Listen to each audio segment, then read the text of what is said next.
Hey ladies and gentlemen, welcome back to the channel. As always, it is Nick here, back with your daily crypto news and analysis. And today, you guys could probably tell from the screen, we are going to be talking about Ripple and XRP, and I have a ton of things to really kind of address in this video. But first and foremost, I do want to address the price chart. So, we've been talking about XRP for so long, and in fact, we've been really kind of addressing what's happening around the SEC lawsuit, what's been happening with Ripple, the expansions, all that kind of stuff. But what I really want to take a quick sort of couple minutes or so to describe here is just how suppressed XRP actually is. For over 1,750 days, we've been trying to break out into a new all-time high. That's how long it's been since we've made that all-time high back in 2017 and 2018, and we've been in this lawsuit for about 665 days. To me, it doesn't really seem like it's been 665 days, but this is a substantial amount of time to be in the middle of a litigation case. And this is how long we have been stifled and suppressed in terms of price action. In fact, when we really kind of look at XRP, I shared on multiple occasions on why this SEC lawsuit came at the perfect time. Go back in time, right? Here's the 0.5 fib level at about 60, almost 2 cents. Here's November of 2020. We were hitting major resistance, retesting it, getting weaker, getting ready for the major breakout event, and then all of a sudden, at the perfect time, the lawsuit came in.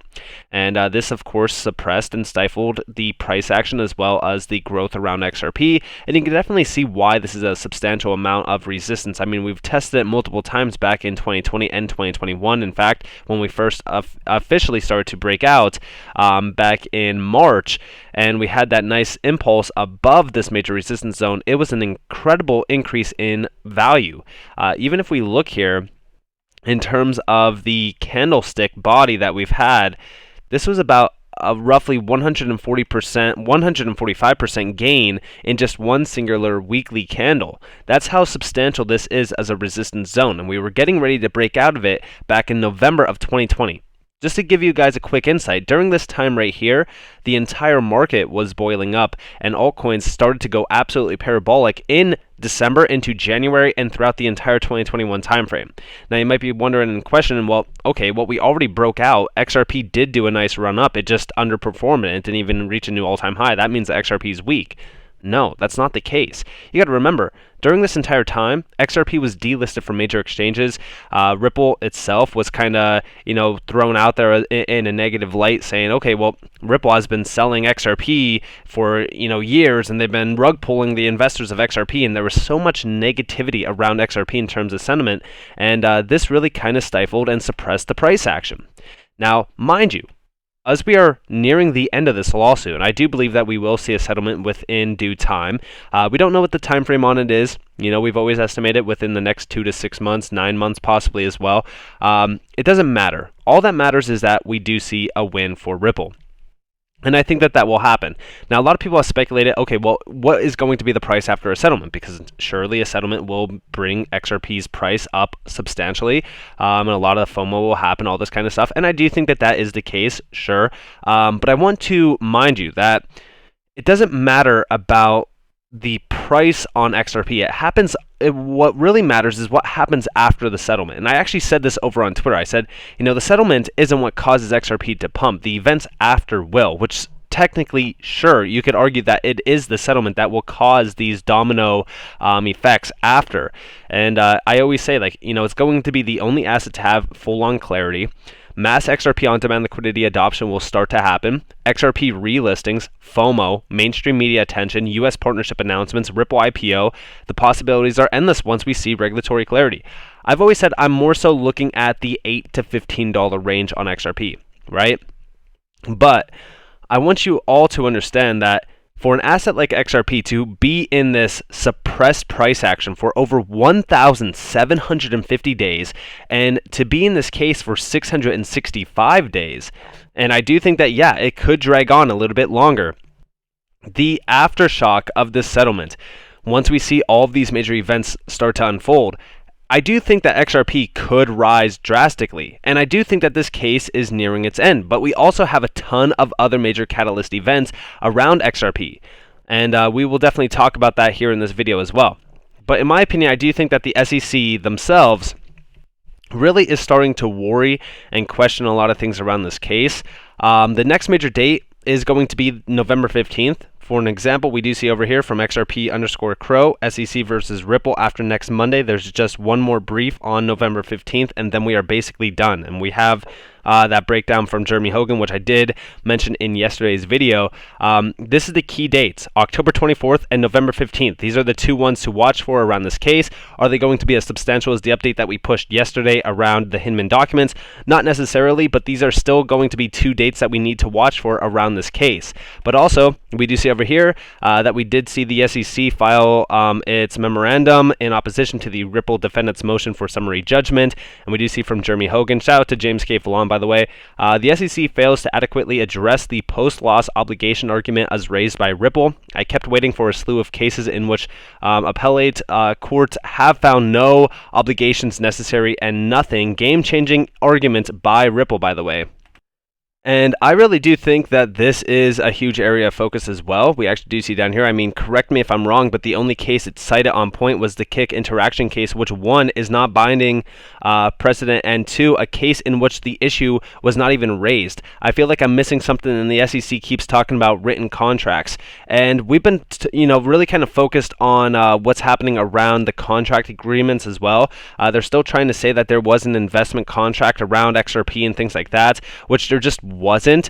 Even if you look at some of the quoted tweets here from the XRP community, you could actually see what's happening around this. One of the biggest ones I've seen, I think it was from somebody in the XRP community that really kind of quoted this and talked about it. I think it was Ashley, actually, yeah. So Ashley Prosper 1, we do see, here's the SEC's main problem with the Howey test. It cannot show a single investment contract, not a single one. Its argument is fatally flawed because of this, and it will not pass legal scrutiny. And I do completely agree with this. There's no investment contracts around XRP. Like, that's the biggest problem around this entire case, is that it's built upon nonsense. Like, there's really nothing there for the SEC to argue. And I think that for the longest time in the last couple months, we have seen the SEC's argument kind of fall through, and their defense is really kind of crumbling beneath them, and we've been really kind of focused on what Ripple's going to do next after this case. To me, I don't think that this case should really be a major spotlight problem anymore. I think that what we have been seeing is pretty substantial in terms of the Ripple W, which we've been talking about. But what I really am focused on is just where Ripple has positioned themselves after the case. Because you got to remember that, everyone has been, for the most part, waiting for this case to end. And I do think that that is the main focus, yeah. But what I'm really kind of focused on is what happens after the case. Because we are seeing it kind of, I would say, calm down in terms of, okay, well, we don't really need to worry about the case anymore because we have been seeing so many major updates around this, and we know that the SEC's argument here is really not much at all. Like, their argument has fallen through. I do think that this is a game-changing argument by Ripple, again, because there's no investment contract. I think that the Howey test for something like XRP and for even crypto itself is completely nonsense, and I really do think that regulations in terms of crypto is also very lackluster. I really do. I just don't see how this case continues on. I just don't see how the SEC wins. To me personally, there's just no way that Ripple doesn't win. And of course, yeah, sure, you could say that I'm biased because I'm an XRP investor. I'm in crypto. I want Ripple to win, whatever. But I'm just not seeing it. We've been focused on this case for so long. We've been reading everything from the SEC. Also, by the way, the funniest thing was this, by the way, from Library. They posted this on Twitter as well, which kind of shows just how childish the SEC is. We do see here the SEC is mad at us for using a rocket ship emoji. You must have triggered the SEC pretty bad. And here we have, Library punctuated the sentence with a rocket ship icon. It's just like, you could tell that the SEC is just running out of arguments at this point. So again, like I said, I just don't see how they win this case. To me, there's not a substantial amount of evidence on the SEC side. I think that the email documents, the Hinman documents themselves, around the emails, around internal documents, and just internal discussions as well, I think all of that is damning for the SEC. we got to definitely wait to see what's going to be happening next, but I'm really focused on what happens after the case, because that's where my focus is now.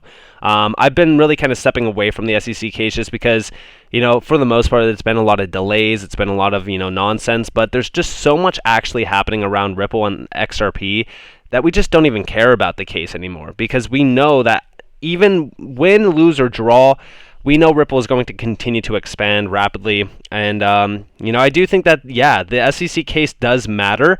It matters even globally as well, because we just want Ripple to win. It's beneficial for the entire industry, but also it allows for the US-based remittance companies, cross-border payment companies, major banks, financial institutions, whatever.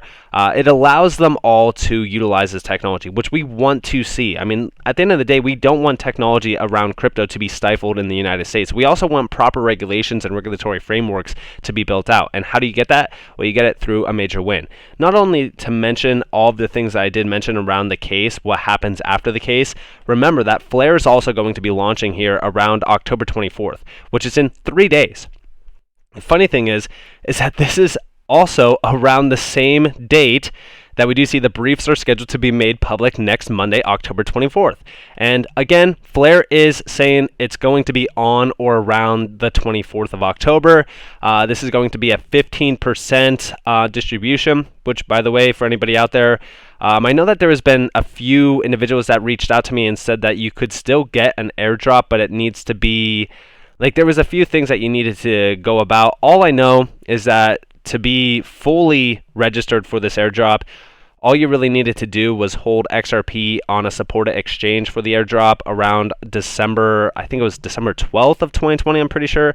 But they do break it down over on the Flare website as well for anybody that wants to be a part of this. But I really do think that this is going to be one of the biggest airdrop events, and I think that this is going to be an absolute monster of a network as well, and I think that this is going to be very beneficial for XRP. We've been focused on this as well because, again, Flare is going to be a game changer. I think that this is going to be a huge project. I think that it's going to be a huge token as well to get for free, basically, for holding XRP. We've been waiting for so long for this. I mean, honestly, I'm just going to be honest. We've been waiting for over 600 days for this token to finally drop and for us to get our airdrop. So this is a big one, and it's all happening around the same time, which is great. And this is just another domino that's going to support the catalyst events around this domino effect. And again, we have so much more to look forward to. I know that we still look forward to the SEC lawsuit updates. We will definitely continue to report on them, but I just don't think that we should be focused too much on them.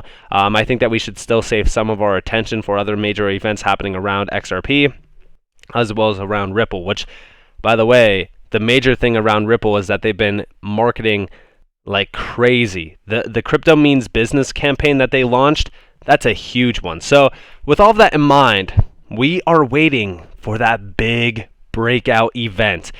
And I do think that XRP itself, I mean, listen, after 1,700 days of no all-time high, when this does officially break out and we go into price discovery, it is going to be a historical moment for XRP holders out there. And I know that we've been waiting. We've been probably one of the most patient investors in this entire space.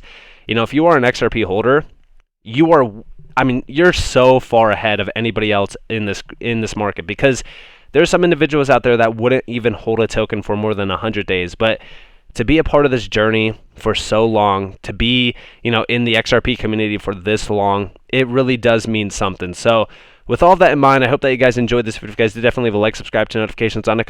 If you guys want more free content, you guys are more than welcome to follow me on Twitter and join the free Discord down in the description below. As always, after you all have a beautiful day, beautiful night, wherever you guys are in this beautiful world. This has been Nick. Peace out, guys.